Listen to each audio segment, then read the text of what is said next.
The Canon C50 in all of its 7K open gate glory, along with the Nikon ZR with its red RAW capabilities and low price point, both just dropped. But are they worth buying, or is the 4-year-old Sony FX3 still the better choice? Let's talk about it. This is probably not the first video you're watching about these cameras. It's all the buzz right now in the creator community. And as a Sony FX3 owner, this really caught my attention because everyone is saying both of these cameras are going up against or replacing the Sony FX3. So let's really talk through each of these camera models and who they're actually for, because it's important that you're investing in the right gear, especially with so much gear on the market today. All of these cameras have full frame sensors, with the Canon C50 having a 34 megapixel sensor, the Nikon ZR having a 24 megapixel sensor, and of course the Sony FX3 having a 12 megapixel sensor. So if you're strictly looking at resolution regarding megapixels, for example for photos, then the Canon C50 is going to be your obvious choice with that 34 megapixel sensor. For video resolution, you're looking at 7K for the Canon, 6K for the Nikon, and 4K for the Sony. But I think it's important that we just pause right here.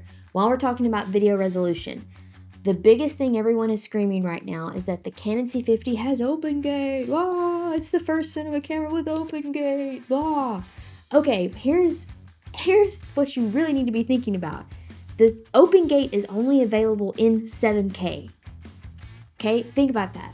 So you're only getting access to this awesome feature that we're all wanting in 7K with massive, massive file sizes, because it's actually 7K internal RAW open gate. So this could be a huge deal breaker, stop sign, game changer, because you have to be willing, if you want open gate that much, you're gonna have to be ready for really, really large file sizes and a completely different workflow for file management. So yes, we got OpenGate in the Canon C50, but it's only in 7K. Next thing to consider when we're talking about resolution, for example, the Nikon ZR. Its biggest feature here is that it can shoot in red RAW because Nikon now owns red, which is really cool. But this is where the catch is. If you've watched more of these reviews like Gerald Undone or Maddie Hapoya, if you've watched some of the other reviews on this camera, the only resolution that really is worth it is the red RAW in 6K. And so we're back to the same issue we have with the Canon. You're going to be dealing with huge 6K red RAW file sizes to achieve the image that really matters out of the camera. If you drop down to 4K and you're shooting in some of those other picture profiles like the H.265, if you've looked at some of these other examples from people that have reviewed the cameras, they don't even look near as good as the 6K red RAW does. The image quality is like night and day difference. So really the only video, resolution that kind of matters in the ZR is that red RAW 6K. So if you're switching to that system and that camera, you're gonna have to take into account, yes, the image will be gorgeous, probably one of the best images in a camera, especially of that size and that price right now on the market. But that's gonna be a completely different workflow to be working with files that large. But you do have to consider the price point. $2,200 and you're getting 6K red RAW, and also a 4-inch monitor that's bigger and better than any other monitor on a camera right now. So there are pros, but you have to think about those cons of, to really get that image that everyone's kind of talking about with this camera, you have to shoot in the 6K red RAW, which is gonna change your workflow and file management because the files are gonna be super large. And it also might bog your computer down depending on what type of processor you have. This could slow your entire workflow down dealing with files that large and dealing with a RAW codec. Just keep that in mind when you're thinking about resolution and what your needs might be. As we move forward, I'm not even going to really touch dynamic range. All of these cameras have awesome dynamic range. At this point, we have achieved great dynamic range in cameras. Let me know right now down in the comments below which one of these you might actually be switching to. Is the open gate the thing that you've been wanting and been waiting for in a camera? Do you love the big 4-inch monitor on the ZR and how you can shoot in red RAW, and it's so affordable at only $2,200? Are you going to purchase an older, Sony FX3, even though it is a 4-year-old model? Are you leaning that direction? So here's my thoughts.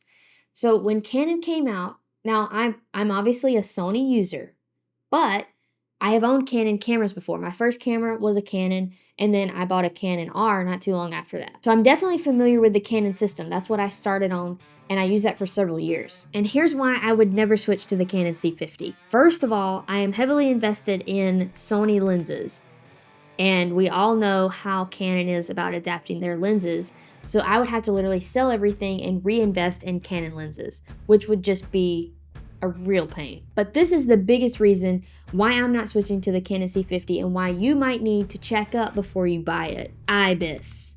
The Canon C50 has no IBIS. Why would you make a cinema camera that everyone's calling the FX3 killer and it not even have IBIS? I was watching Peter McKinnon's review of the Canon C50, and just look at this footage. He's obviously using it handheld. And with having no IBIS, just like maybe some digital image stabilization, it's literally so shaky. So if you're somebody that, like me, I shoot handheld all the time, I'm kind of a run and gun, YouTuber, filming stuff on the go, IBIS is crucial for having just a decent looking, smooth shot. Forget that it shoots in 7K open gate, there's no IBIS. Now, if you're coming from the perspective of like always being on a tripod, getting really cinematic shots, shooting some high-level stuff, or you're always on a gimbal, then yes, you could pick the Canon C50, would be totally fine not having IBIS. But if you're someone that's always run and gun, holding the camera, IBIS is going to be huge and something that you may regret if you purchase the Canon C50. This isn't a problem if you're wanting, of course, the Sony FX3, which has 5-axis image stabilization, or the ZR has 7.5 stops, I think, of 7.5 axis gimbal. I don't know, something. What is Nikon and Red doing, really? But it has really nice image stabilization, so you wouldn't have to worry about that. But let's move on. The next thing is that the ZR doesn't have an internal fan. So with the FX3 and the Canon C50, you would be fine. You'd never have to worry about overheating. With the ZR, it doesn't actually have a fan, though from what I've seen with people testing it, they haven't been able to get it to overheat. So that seems like it might be safe in that area, but just something to keep in mind. All of these cameras have autofocus. This is the first Red camera to actually have autofocus, which is really cool. And from what I've been able to tell with the research, everyone's saying that the autofocus in each one is pretty comparable. So I don't think that that would be a deal breaker. Just the fact that they all have autofocus kind of checks that box. Let's talk about low light performance. They all have dual base ISOs. So you're probably going to get some really good low light performance out of all three of these cameras. But the Sony's going to be the clear winner here with that lower megapixel count, and that 12,800 second ISO is really just going to come in clutch for low light.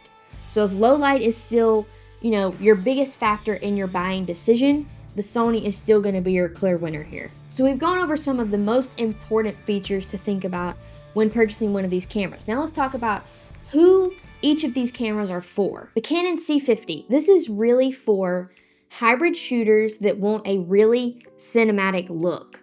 So you're going to have awesome photos at that 34 megapixel sensor, but you're now getting, 7K open gate and that ability to kind of play in the cinema world a little bit more than with some other Canon cameras before you enter their large cinema lineup. So this is that hybrid cinema in between. If you're in the Canon ecosystem, this is a really awesome option for you to upgrade to be kind of your main driver of getting that really cinematic look in your video, that 7K open gate, and also get some really awesome photos. You just need to take into account that it doesn't have IBIS, but you could always have a workaround for that if that's okay in your workflow and it would still meet your needs. Now, the Nikon ZR, this is more of an experimental, interesting kind of camera that's more budget friendly. So obviously it's outranking in price by quite a bit, only $2,200, whereas the Canon C50 is $3,900 and the FX3 is $4,000. So quite a bit cheaper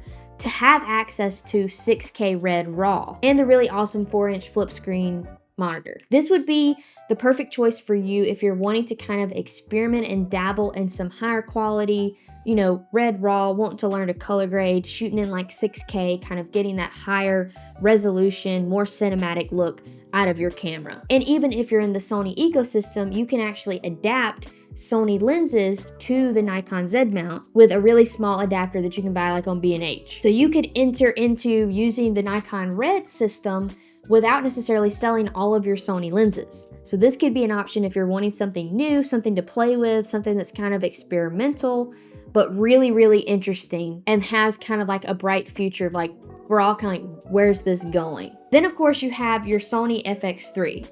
This is old Trusty, if you want to think of it that way. Yes, it's a 4-year-old camera, but it's still the king of low light. 4K all the way up to 120 frames per second, no crops. It's reliable, people have shot movies with it. It has high dynamic range, the image looks beautiful, really good autofocus. It's just your classic cinema camera that's been the lead before Canon and Nikon and everyone is catching up. So if you're buying a camera right now, these are some important things to think about so that you can invest in the right system and the right camera. But if I were you, I would wait just a little bit longer because you know with Canon making this move and Nikon and Red making this move, that old little Sony is about to fix the 4-year-old camera and come out with something. You know it's coming. Sony about to enter the chat. So let me know in the comments, which one are you going for? You buying a Canon C50? Are you gonna buy the Nikon ZR? You going with Sony or you're already in Sony? Let me know what system you're using and what you think of all these new cameras that are dropping. And do you think that Sony is about to come out with like an FX4, FX3 2, or whatever we've been waiting on for forever?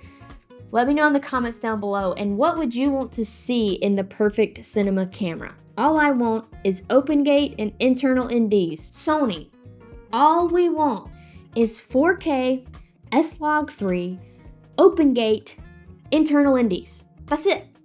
That's all we want. Anyway, if you liked this video, be sure to check out this video right over here where I actually compare the new Sony FX2, A7 IV, and A7C2 that all have the same sensor. If you're kind of in a lower price budget and you're thinking about one of those cameras instead of one of these newer cameras that are more expensive, check out that video right over there.